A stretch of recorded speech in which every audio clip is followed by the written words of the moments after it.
Dice, entonces oí una gran voz que salía del templo y decía a los 7 ángeles, id y derramad sobre la tierra las 7 copas de la ira de Dios. El primer ángel fue y derramó su copa sobre la tierra. Entonces a todos los que tenían la marca de la bestia y adoraban su imagen, les salió una úlcera maligna y pestilente. El segundo ángel derramó su copa sobre el mar, y este se convirtió en sangre, como la sangre de un muerto, y murió todo ser viviente que había en el mar. Vale, nos detenemos aquí un momento y luego seguimos leyendo. Esas 7 copas de la ira de Dios guardan una gran semejanza con las 10 plagas de Egipto, bien como las 7 trompetas que ya hemos visto estudiado en Israel. Parece a veces escena de película, ¿no? 7 plagas, 7 trompetas, 7 copas, y etcétera, ¿no? Y luego vamos a leer sobre dragón y tal y cual. Pero bueno, son figuras que representan algunas verdades dentro del libro como un todo, que es un libro de profecía que quiere enseñarnos verdades especialmente sobre Cristo, la victoria de Cristo y la victoria de su iglesia al final de todo. También que habrá un juicio final, que ya leeremos sobre eso, ¿no? Y que en ese juicio final y en esa batalla final, pues los incrédulos sufrirán por su impenitencia o por su falta de arrepentimiento, y los que están con Cristo, pues se gozarán en la eternidad por la victoria final de Cristo y su iglesia. Bueno, pero hay una semejanza, como dije, entre las 10 plagas, puede pasar, y esas 7 copas, ¿no? Y también, pues, con las trompetas. ¿Cuál es la semejanza? Por ejemplo, la primera copa que causa dolor a la gente, versículo 2, es paralela a la plaga que causa heridas. Éxodo, capítulo 9, versículo 10. Las plagas de Egipto están en Éxodo, capítulo 9. La tercera copa que convirtió en sangre el agua de los ríos y de las fuentes, pues se asemeja es idéntica prácticamente, ¿no?, a la plaga que convirtió el agua del río Nilo en sangre, ¿no? Y así pues vamos viendo varias semejanzas entre algunas plagas de Egipto y esas de las 7 copas, ¿no? Pasa. Una tercera cosa en plano de introducción es que estos flagelos o estas copas no se deben tomar literalmente, o al menos creo yo eso. Hay algunos estudiosos que dicen que sí, podemos pensar en ellas de manera literal. Yo más bien voy por el camino, como estoy yendo hacia varias semanas, que muchos de estos detalles que aparecen aquí no son literales, más bien son representativos y simbólicos, ¿no?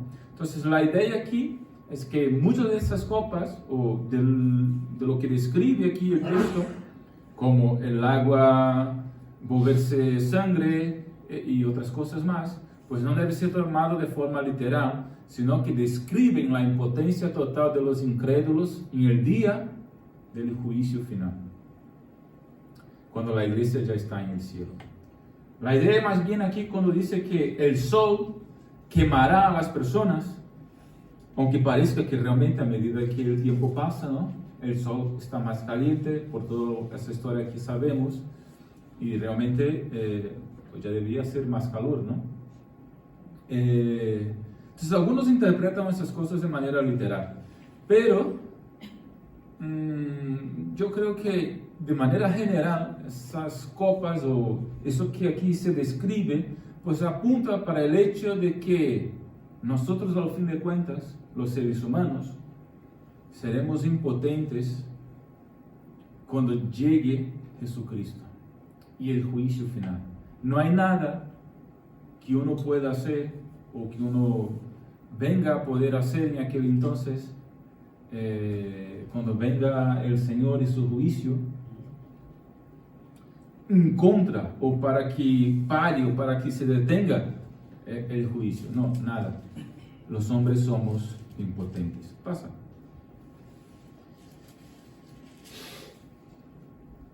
Y ahí vamos pues para la primera copa que hemos leído, ¿no? Versículo 1 y 2. En esa primera copa o en ese primer flagelo, vemos que la tierra es atacada. Versículo 1 y 2. Esto ya no es una advertencia, sino un castigo. Realmente, el versículo 1 dice a los 7 ángeles que salen del trono de Dios, Dios diciendo a ellos, id y derramad los 7 flagelos, las 7 copas de la ira de Dios. Es curioso no, es un detalle importante, es que los ángeles salen de la presencia de Dios, de manera que las copas son de Dios. Entonces Dios está enviando esos flagelos, no es del diablo. Y es Dios quien está aquí airado. Y ahora uno puede preguntarse, ¿pero Dios se ira? Pues claro que se ira. Y aquí está demostrado que se ira. Cuidado, para no estar en el blanco de la ira de Dios. Porque el que esté en el blanco de la ira de Dios sufrirá las consecuencias de la ira de Dios. La pregunta es, ¿cómo alejarse del blanco de la ira de Dios? ¿Cómo salir? ¿Cómo desviarse de la ira de Dios? ¿Cómo? ¿Cómo el hombre puede desviarse de la ira de Dios y no sufrir esas copas de la ira de Dios, esos flagelos que Dios enviará en el día del juicio? ¿Cómo el hombre puede desviarse de eso? Solo hay un camino, ya sabéis cuál es, ¿no? Os lo voy a decir una vez más, para que esté claro. Y a todos. Solo hay una manera de escapar de la ira de Dios, y es acercándonos a Cristo, para estar detrás de Él.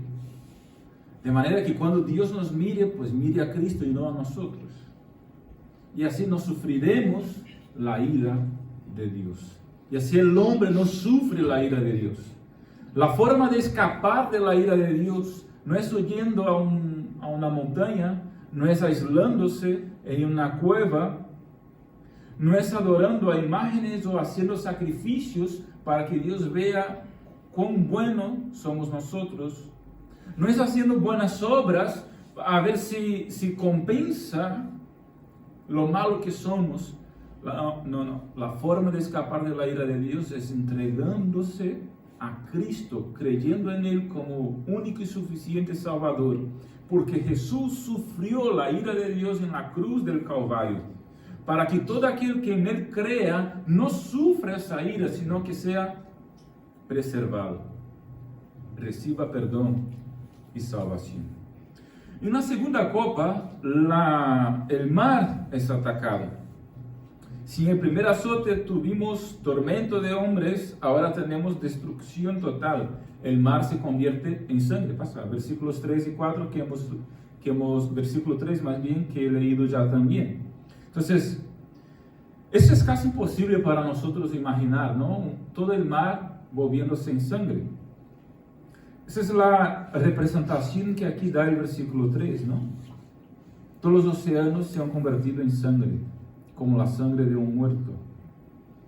Aquí nos enseña o quiere dejarnos ver que en el día del juicio la destrucción será total y no parcial. Pasa, versículo 4 y al 7, la tercera copa. El tercer ángel derramó su copa sobre los ríos y los manantiales, ahora el agua potable, ¿no? Y igual se convirtieron en sangre.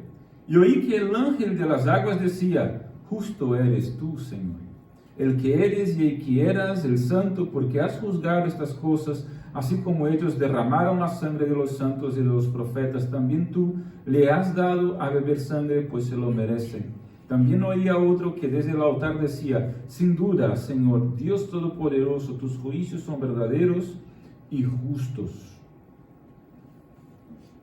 El cuarto ángel pasa. El cielo es atacado, versículos 8 y 9. Derramó su copa sobre el sol, al cual se le permitió quemar con fuego a la gente. Todos fueron quemados con intenso calor, pero ni aún así se arrepintieron, sino que en vez de darle la gloria a Dios que tiene poder sobre estas plagas, blasfemaron contra Él. Aquí se añade una información importante, y es que mientras el Señor va enviando esos flagelos, ¿qué ocurre con la gente? Deberían arrepentirse y volverse a Dios, así como el faraón en Egipto debería arrepentirse y liberar al pueblo de Israel. Pero ¿qué pasó? Así como el faraón seguía endurecido de corazón, esa gente cerca del final se endurecerá aún más para seguir con su vida de pecado en contra de Dios. Y es lo que dice el texto, ¿no? Deberían arrepentirse, pero ni aún así se arrepintieron, sino que blasfemaron contra Él. La quinta copa, versículo 10. El quinto ángel derramó su copa sobre el trono de la bestia y su reino se cubrió de oscuridad. La gente se mordía la lengua debido al dolor y por causa de sus dolores y sus llagas blasfemaron contra el Dios del cielo, pero no se arrepintieron de sus obras. Una vez más, y aquí se nos habla de la bestia. Pues la bestia aquí hemos visto las semanas anteriores, ¿no? En los capítulos anteriores. La bestia aquí, pues, es el falso profeta o el anticristo. Es una figura de Satanás, ¿no? Aquí lo que está diciendo en la quinta copa, el quinto ángel está aquí representando la idea de que en el día del juicio final o cerca del fin, todo el sistema mundano, todo lo que es el reino de las tinieblas, pues se derrumbará. Es decir, lo que los hombres, aquello al cual los hombres se orgullan, lo que nosotros los seres humanos pensamos que es poder, como las grandes ciudades, los grandes imperios, los grandes países, las grandes fuerzas, y todo ese sistema, dice aquí el texto que cuando llegue su momento, caerá. Esa es la idea más bien general que veo aquí en ese texto, en esa quinta copa. El sistema mundano se derribará. Lo que parece que es bueno y que prevalecerá va a caer. Es como uno mira hacia el mundo y mira hacia la iglesia y piensa, ¿qué es más fuerte? Pues el mundo, ¿no? Pero al final, lo que es la iglesia verdadera de Cristo permanecerá. Y lo que es el sistema del mundo se derrumbará. Eso es lo que veo aquí, ¿no? Vale, pues la sexta copa, versículo de número 12. El sexto ángel derramó su copa sobre el gran río Eufrates, que representa la división entre Occidente y Oriente. Y el agua de este se secó para preparar el camino de los reyes del Oriente. Vi salir de la boca del dragón, de la boca de la bestia y de la boca del falso profeta, representantes ahí del diablo, el anticristo y el falso profeta. 3 espíritus inmundos que parecían ranas. Son espíritus de demonios que hacen señales y que salen a reunir todos los reyes del mundo entero para la batalla de aquel gran día del Dios Todopoderoso. ¿Cuál es el gran día del Dios Todopoderoso? Que dice que habrá una batalla. ¿Cuál es ese gran día? ¿Cuál es el gran día del Dios Todopoderoso? El día del juicio final. El día que Jesús vuelve. El día que Jesús regresa a la tierra para rescatar a su iglesia. Ese es el gran día. Y en ese gran día, pues, ocurrirá el juicio final. En ese gran día, como está en la parábola de las ovejas y las cabras, pues Él separará las cabras y las ovejas. Él separará a aquellos que estaban preparados de aquellos que no estaban. En ese gran día del Señor Todopoderoso, más vale que uno esté preparado. Más vale que uno esté preparado. porque será día de gran gozo para unos, pero será día de gran dolor y sufrimiento para muchos otros. Dice el versículo 15, mirá, yo vengo como ladrón. Esas son palabras de Jesús ya. Yo vengo como ladrón. Dichoso el que vela y guarda sus ropas. No tendrá que andar desnudo y avergonzarse de su desnudez. Ya veremos lo que eso significa, ¿no? Lo de guardar sus ropas. ¿Qué quiere decir? Que tengamos un buen armario y tengamos la ropa bien guardada allí. Bueno, creo que está claro que no es eso. Entonces, ¿qué significa? Es representativo. Veremos algo más sobre eso, ¿no? Pero seguimos leyendo. Y los reunió en el lugar que en hebreo se llama Armagedón. Es la única vez que aparece en las escrituras esa palabra, ¿no? Armagedón. Ese es un lugar realmente físico y literal que está ahí en Medio Oriente. Esa palabra se puede relacionar con Megido, en la llanura de Esdrelón, que es una región del Medio Oriente. Se encontraba en la gran calzada que iba de Egipto a Damasco, los países ahí de aquella región, ¿no? Pero lo importante es que desde los más remotos tiempos, es decir, desde la antigüedad y de hecho hasta la Segunda Gran Guerra, pues ese fue un sitio de grandes batallas. Ese fue un sitio donde se peleó muchas batallas entre pueblos y entre reinos. Era una llanura de gran, digamos, donde se peleó muchas batallas, porque era un sitio muy estratégico. Entonces, de manera que cuando se mencionaba Armagedón, el judío natural, normal, corriente, pues sabía que se estaba hablando de un sitio de batallas. Entonces, lo que creo es que aquí no se refiere exactamente a que la gran batalla final pues ocurrirá en ese sitio, sino que en los días del juicio final ocurrirá realmente una gran batalla. No exactamente en aquel sitio, sino en el mundo. La verdad es una batalla que ya está ocurriendo. Es una guerra que ya está ahí. Porque más que todo es una guerra espiritual entre el bien y el mal, entre lo que es el mundo y lo que es la iglesia. No es física, no es bélica, no es política. Es espiritual, como dice Pablo, ¿no? No peleamos contra carne y sangre, sino contra principados y potestades. Nuestro enemigo no es el que vemos delante de nosotros, un ser humano, por más que el que pelee con nosotros pueda ser un ser humano.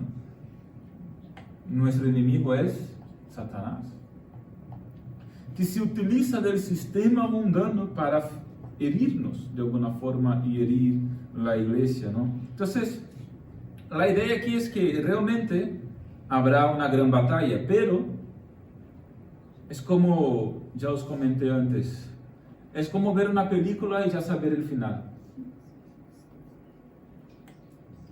¿Por qué?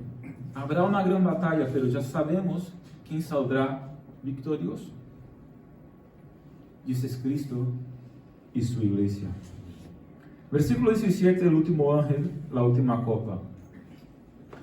Derramó su copa por el aire, y del templo del cielo, desde el trono, salió una gran voz que decía, hecho está. Pues ahí se acabó. Se acabó todo. Entonces hubo relámpagos y truenos y un gran temblor de tierra.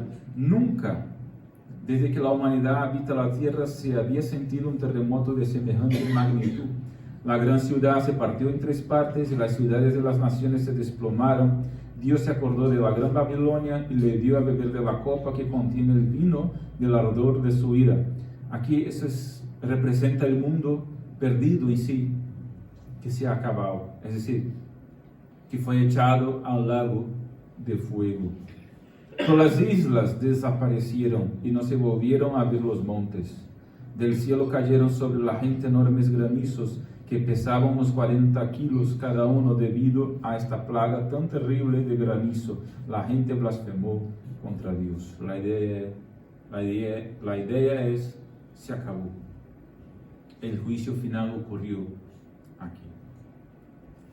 Es un texto de Apocalipsis capítulo 16, que nos narra pues la ira de Dios en el día del juicio final, o en el tiempo del fin, más bien dicho. Y hemos visto ahí pues versículo por versículo, pero ahora quiero daros en plan de ya aplicación, conclusión, pues 3 lecciones finales,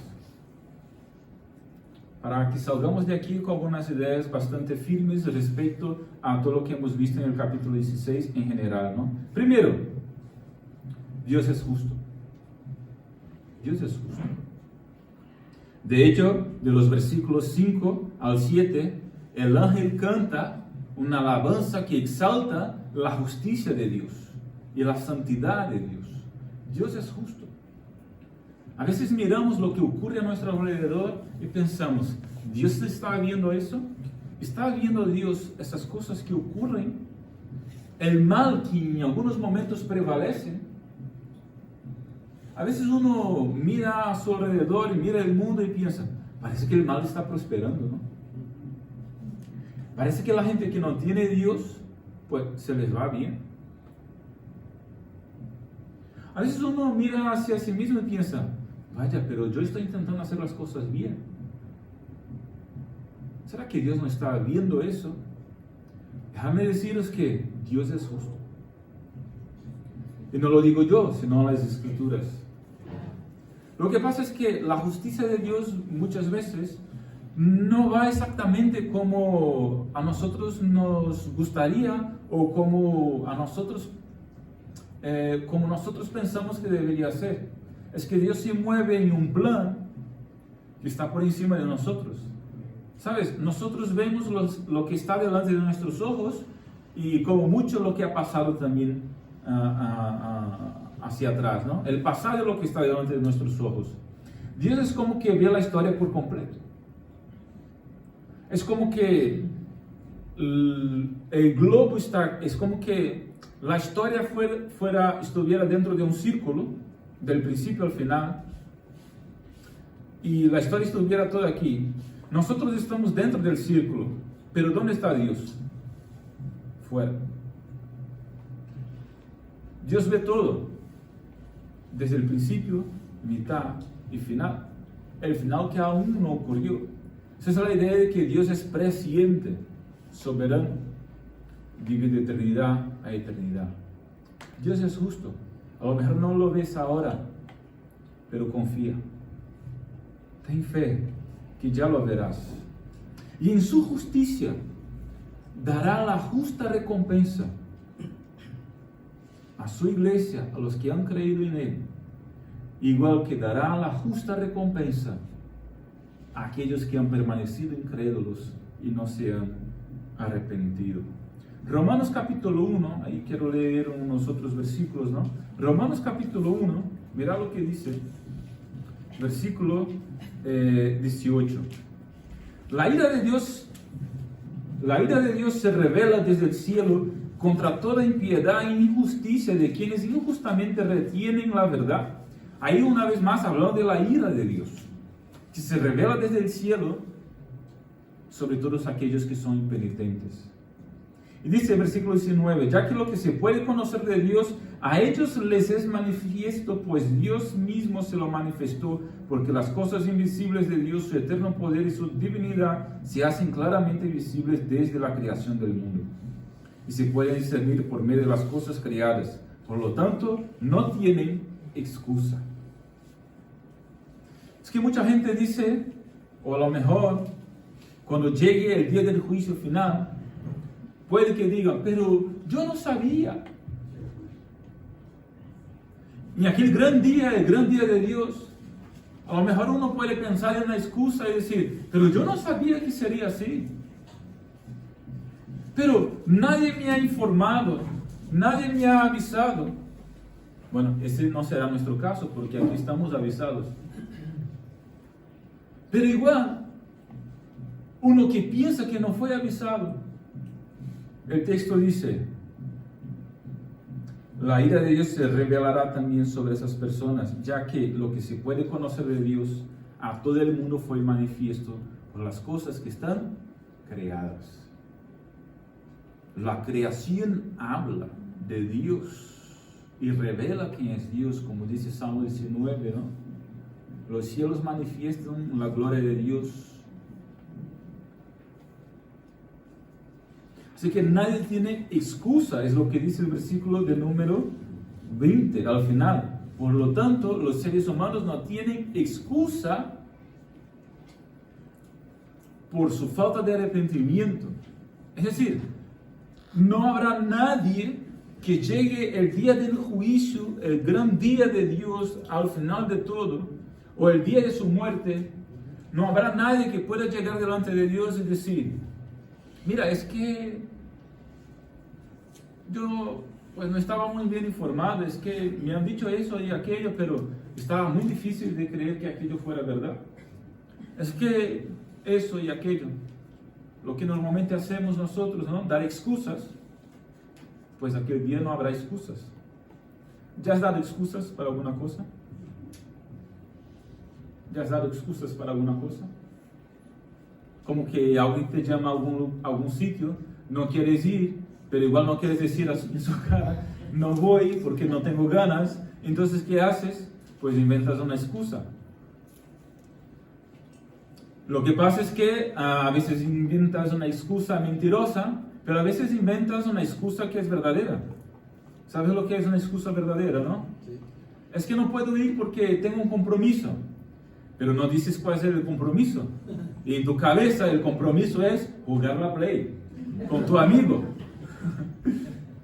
Pero para el otro pensará que es un gran compromiso, pero está claro que jugar la Play con el amigo no es un gran compromiso. Pero para ti te valió como una excusa verdadera y sales con la conciencia tranquila diciendo, para ti mismo, no he mentido. ¿Ya has hecho eso?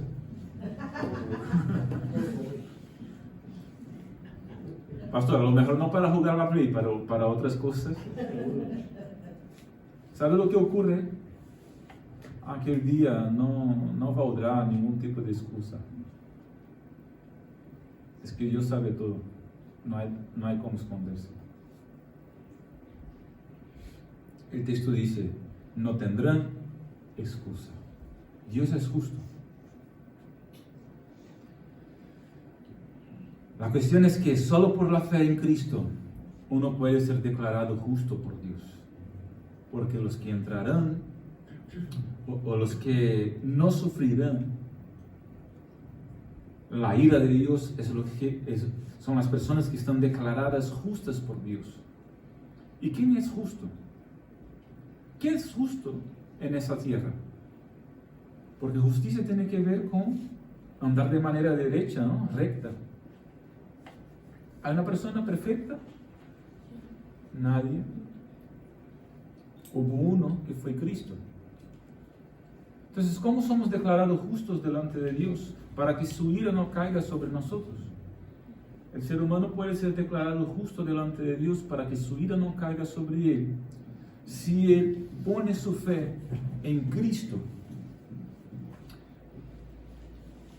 Y en ese caso, Dios declara justo a esa persona, no por sus méritos, sino porque él ha creído en Cristo, quien fue justo por él. Eso es lo que dice Romanos capítulo 5, si quieres leer también. Versículo 1. Ahora pues, justificados por la fe, tenemos paz con Dios por medio de nuestro Señor Jesucristo. ¿Cuál es la forma por la cual podemos tener paz con Dios o ser declarados justos delante de Él? Pues por la fe en Jesucristo. No hay otra manera. Esa es la primera lección que sacamos aquí de Apocalipsis 16. Dios es justo y ya está aplicando su justicia y terminará de aplicarla de una vez por siempre en el día del juicio final. Segundo, el que no se arrepiente de sus pecados, y son 3 lecciones, ¿vale? Entonces vamos para la segunda.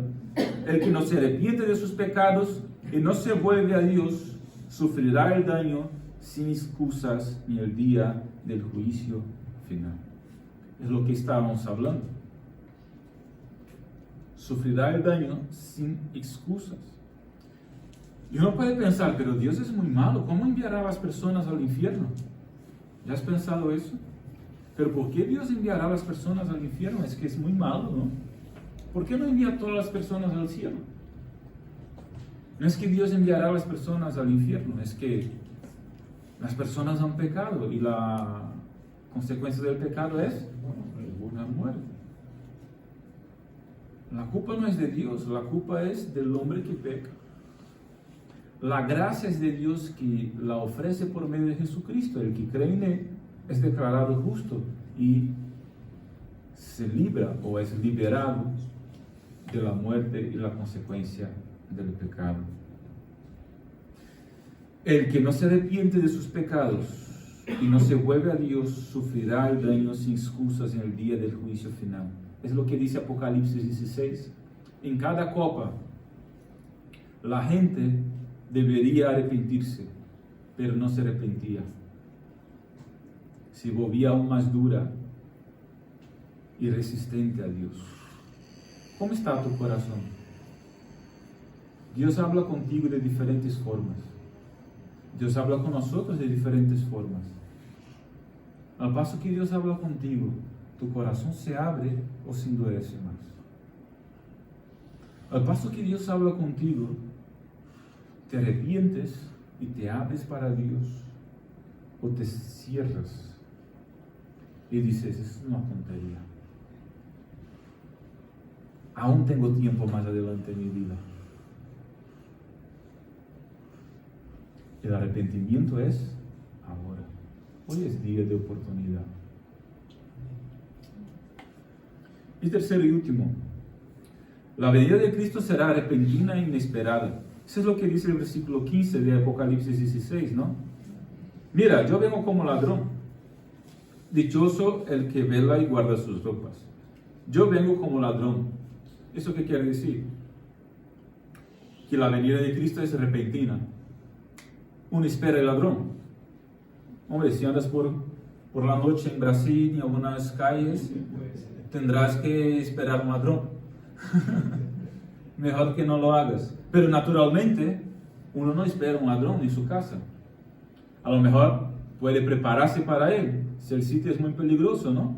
Poner ahí cámaras, etcétera, etcétera, etcétera. Pero jamás sabe uno el día que el ladrón ataca. Esa es la idea. Es inesperado, es repentino. El día del Señor no sabe nadie. Será un día como cualquiera. Dice la palabra que estarán comiendo dos personas, una pareja estará durmiendo y de repente pues Cristo viene. Uno es arrebatado y otro se queda. Y así por delante. ¿Por qué? Repentino, inesperado. Mira, yo vengo como ladrón, dice Jesús. Y ahora, dichoso. ¿Qué significa esta palabra? Feliz. Muy feliz. Bienaventurado. El que vela y guarda sus ropas. ¿Eso qué significa? Significa que felices son aquellos que están justificados por Cristo y viven en santidad. Es decir, sus vidas corresponden a esa fe que Él dice tener. Dichoso el que vela, el que cuida, el que guarda. ¿Por qué? Porque creyó y está preparado. Es como uno que dice, puede venir el ladrón cualquier día, y uno prepara su casa, pone las cámaras, está siempre con la arma aquí, pues esperando el día que venga. Está velando, está cuidando. Pone los vigías, los vigilantes, ¿no? Y está preparado. ¿Por qué? Creyó en el mensaje. Creyó en la noticia. Entonces, bienaventurado, dichoso, feliz es el que cree en ese mensaje que es verdadero y cuida. Y porque creyó, pues está velando, está cuidando de prepararse para esa venida, para recibir a Jesús. Y luego dice, y guarda, ¿no?, sus ropas.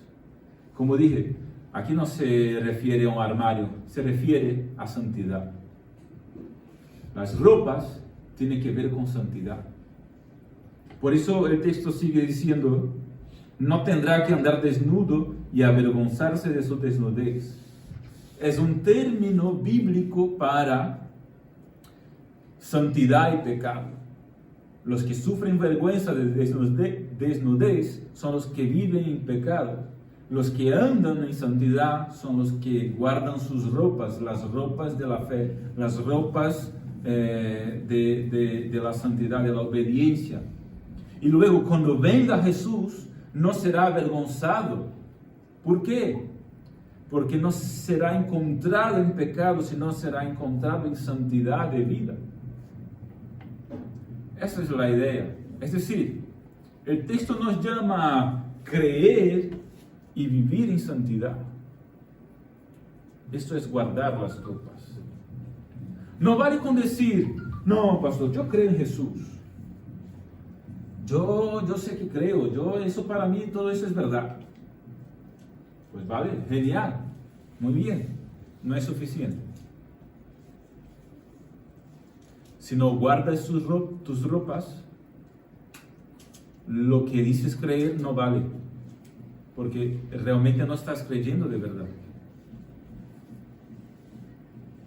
Hay que guardar las ropas, es decir, vivir de acuerdo con lo que decimos que creemos. Si yo digo creo en Cristo, tengo que vivir según Él me llama a vivir, porque si no, es simplemente de la boca, es nominal, es religiosidad. Y amigos, de religión ya estamos hartos.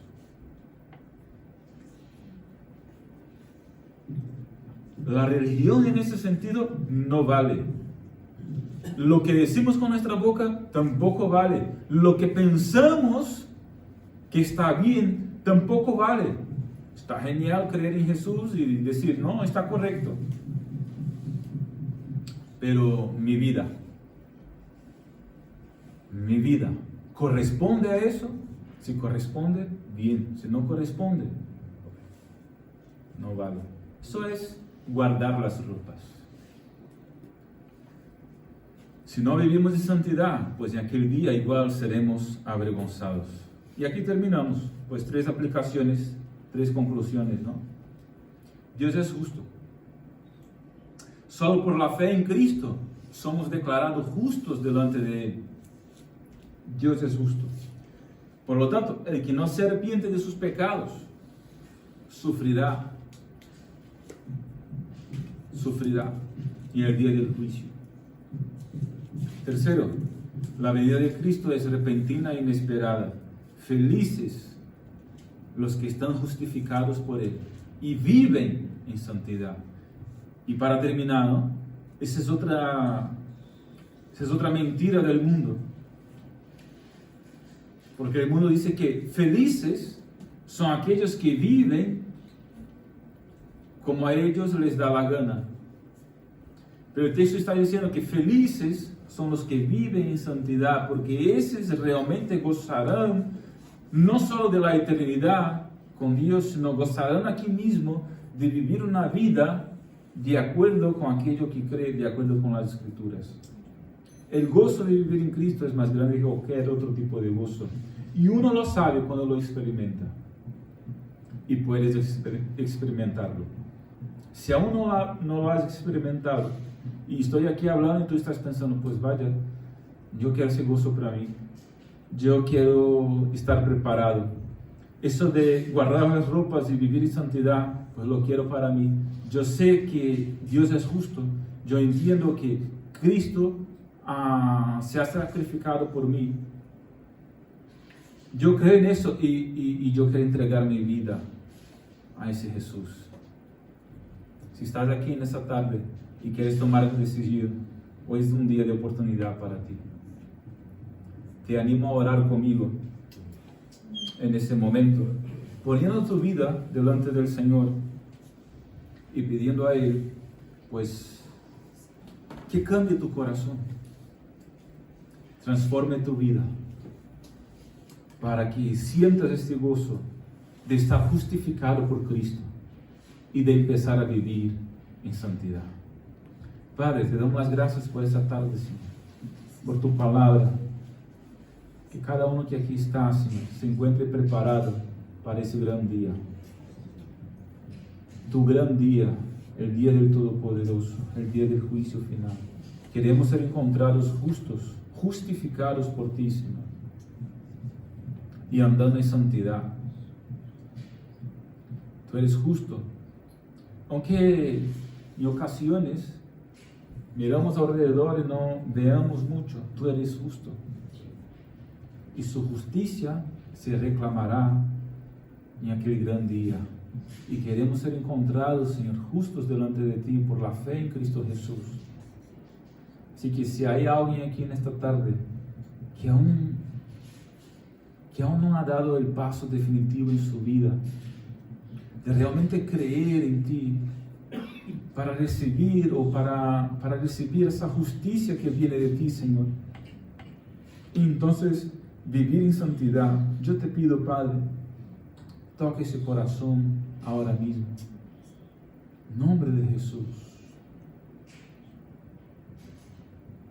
Da a esa persona valentía y fuerzas para tomar esa decisión de una vez por siempre, de decir: yo quiero entregarme por completo y recibir y sentir ese gozo